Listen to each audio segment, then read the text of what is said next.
Olá, bem-vindos ao meu canal, eu sou a Cristiana e hoje a gente vai continuar na análise da condução transiente. Então, eu estou aí no item 5.3, que é a análise geral via capacitância global. Esse item 5.3 se refere ao livro do Encropero, oitava edição. Bom, no vídeo passado eu terminei falando sobre o número de Biot, tá? Esse número de Biot ele era definido em relação ao coeficiente de transferência de calor por convecção, o H. E eu disse que, dependendo do problema, esse H vai representar um coeficiente global de transferência de calor. Então, não necessariamente vai ser só o H. Bom, por que isso? Porque a condução no interior do sólido, ela pode ser induzida pela convecção na superfície, mas também pode ser induzida por outros fenômenos, como a radiação, um fluxo de calor que não seja por convecção, pode ser uma geração interna ali dentro. Então, para se resolver esse problema, é importante a gente fazer um balanço de energia. Então, o livro apresenta essa imagem aí, que eu tenho uma parede, tá? E nessa parede, na temperatura inicial dela é chamada de TI e ela tem as características, né? Densidade, calor específico e volume. Então, ele está representando esquematicamente como se estivesse chegando um fluxo de calor aqui na superfície externa, que ele tem uma área superficial. Do lado de cá, está tendo um fluxo de calor por radiação, um fluxo de calor por convecção, com o fluido que está vindo, tá? E no interior da parede pode estar havendo uma geração e o resultado disso tudo é que a energia ali dentro vai variar ao longo do tempo, ou seja, vai ter um acúmulo de energia. Então, meu balanço de energia fica o seguinte: a energia que entra, menos a energia que sai, mais a energia gerada, igual a taxa de energia acumulada. Então, a energia que entra está sendo o fluxo de calor que chega aqui na superfície externa. A superfície que sai é a convecção e a radiação do lado de cá. A energia gerada, representada esquematicamente aí pelo E ponto G, e a taxa de acúmulo de energia, que é o ρVC dT/dt. Essa equação ela é uma equação complexa, tá? Que não tem solução exata. Então, o que o livro apresenta? Algumas soluções para problemas mais, entre aspas, simplificados. Por quê? Imaginando que eu tenha somente a radiação, então não existe esse fluxo de calor chegando aqui na parede externa, esquerda, não tem geração e não tem convecção. Então, se eu tiver só radiação, a solução do tempo em função da temperatura seria essa expressão aqui, ou seja, para eu saber qual o tempo necessário para que essa parede atinja uma determinada temperatura, vai ser dada por essa expressão. É interessante lembrar aqui, né, que esse tempo necessário para a parede atingir uma determinada temperatura significa que a gente está utilizando o método da capacitância global, ou seja, não há variação de temperatura espacialmente. Uma situação específica, né, ou um caso especial, se refere a quando eu tenho uma temperatura da vizinhança igual a zero. Seria, por exemplo, se ele está no vácuo. Então, essa equação é bastante simplificada e se reduz a essa daqui. Se agora eu tiver radiação desprezível, mas ainda tem o fluxo de calor na parede esquerda, tem uma geração e tem convecção. Então, a expressão da temperatura em função do tempo seria essa. Então, a temperatura menos a temperatura do fluido, dividido pela temperatura inicial menos a temperatura do fluido, seria dado por isso daqui. Aí a gente tem esses parâmetros A e B aqui, que são dados por essas expressões. Então, o parâmetro A está levando em consideração a convecção e o parâmetro B está levando em consideração o fluxo na face esquerda e a geração interna de energia. Uma outra possibilidade é se eu tiver somente a convecção. E nesse caso, o meu H não é constante, o meu H varia. Por que teria essa variação? Porque muitas vezes na convecção natural, na ebulição, a gente pode representar esse coeficiente convectivo por uma expressão nessa forma aqui, uma constante, vezes a variação de temperatura elevada a um expoente n. Tá? E aí o fenômeno físico vai falar qual que é o valor de C e qual que é o valor de n. Nesse caso, a distribuição adimensional de temperaturas teria essa forma. Bom, Agora, o livro entra, né, nesse item 5.4, que fala um pouquinho sobre os efeitos espaciais. Então, a gente já viu que se o número de Biot for inferior a 0,1, eu posso assumir que a temperatura no interior do sólido é uniforme. Mas se o Biot for maior que 0,1, essa abordagem não pode ser utilizada, eu não posso usar o método da capacitância global. Então, o que eu tenho que fazer? Eu tenho que resolver a equação da difusão de calor ali dentro, que aquela equação é diferencial.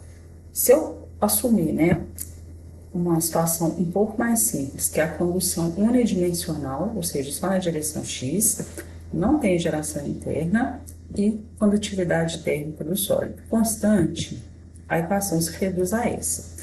Então, eu tenho aqui o termo difusivo e do lado de cá o termo transiente, que vai levar em consideração os efeitos, né, da variação de temperatura ao longo do tempo.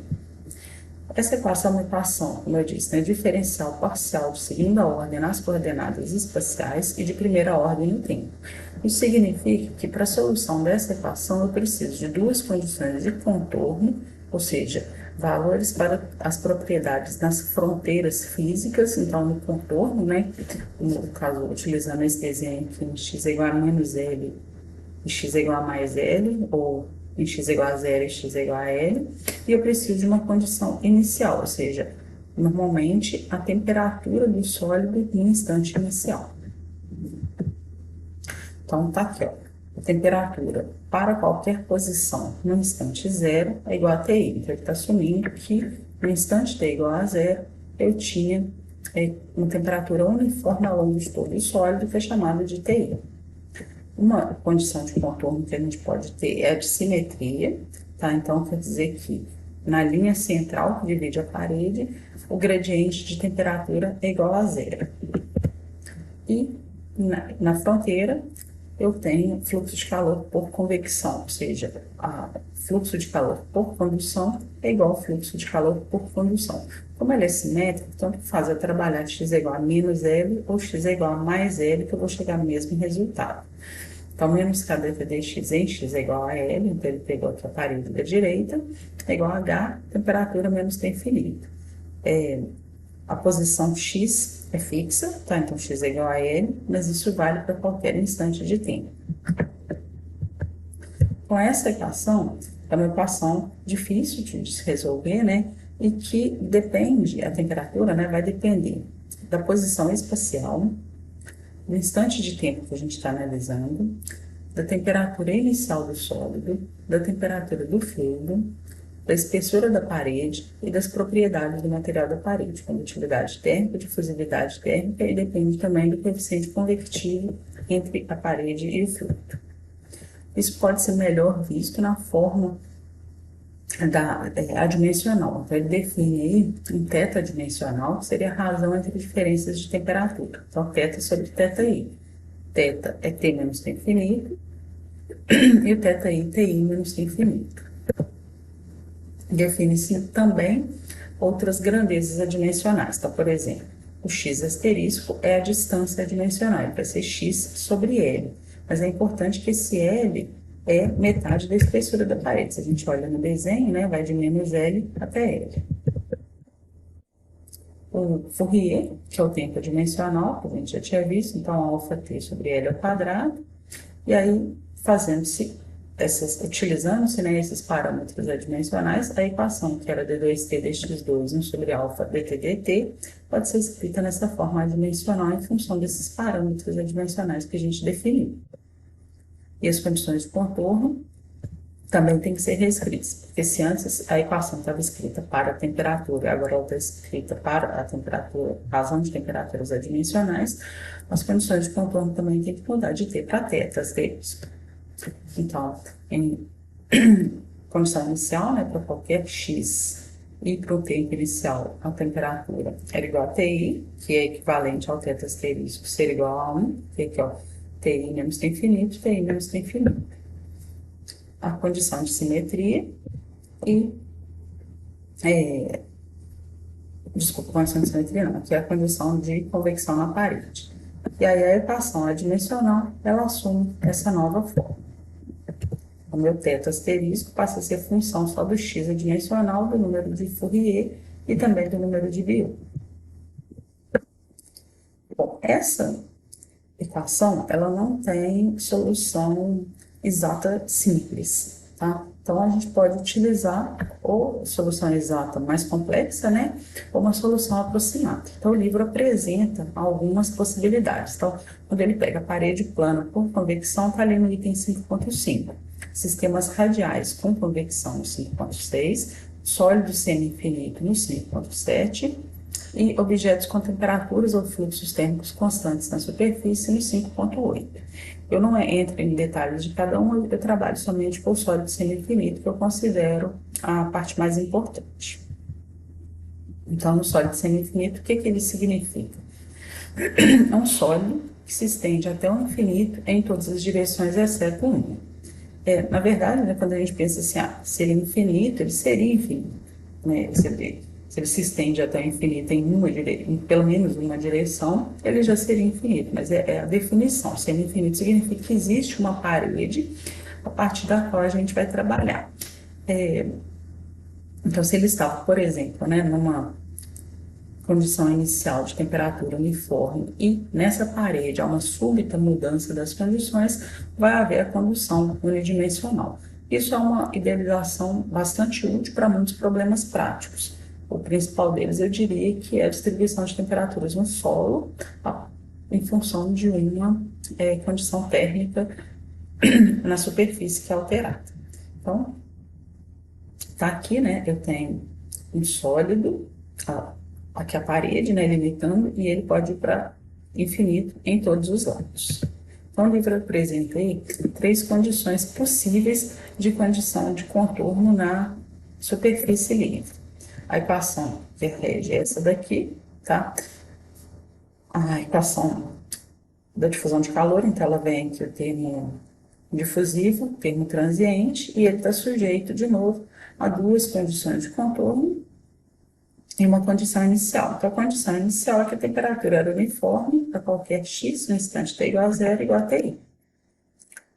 Quando ele tende a infinito na direção x, o que vai acontecer? A temperatura tende a ser essa temperatura, porque se ele tem um comprimento infinito, uma largura infinita, qualquer mudança térmica imposta na superfície não vai conseguir, entre aspas, aí, atingir o final dele, já que não existe final.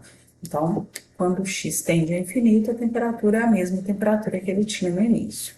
E para a superfície em x igual a zero, são 3 condições de contorno possíveis. Então, o primeiro caso, uma temperatura superficial constante, ou seja,